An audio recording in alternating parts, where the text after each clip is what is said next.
Well, it was another tough day for investors on Monday. Toronto's lead equity index was down by 130 points or so. U.S. markets were closed for the Martin Luther King holiday. Oil prices down again, under $29 U.S. a barrel for U.S. light crude. The reason for the latest decline, of course, was the deal announced over the weekend by the U.S. and its allies to drop trade sanctions against Iran. That will pave the way for a pickup in Iranian crude oil exports to the tune of about 500,000 barrels a day sometime this year. Of course, that's bad news for Alberta and other oil-producing nations which are struggling to deal with these low oil prices. We face lots of layoffs and capex cuts here in Alberta, and the outlook for the rest of this year looks pretty grim.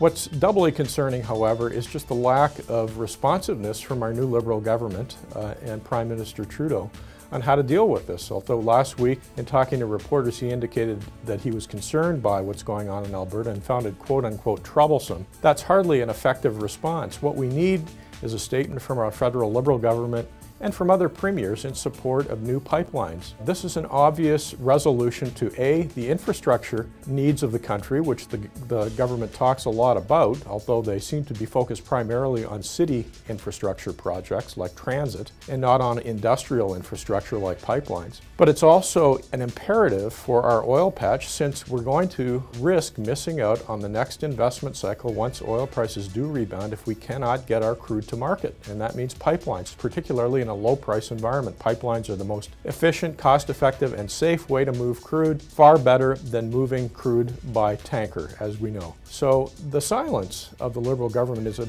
big concern, a growing concern. Let's hope we start to hear something from Mr. Trudeau and from his cabinet on how they plan to address this pipeline deficiency issue. They've been in office for 3 months now, long enough. It's time we start hearing some direct talk from them on this very important issue. I'm Gary Lamphier with the Edmonton Journal.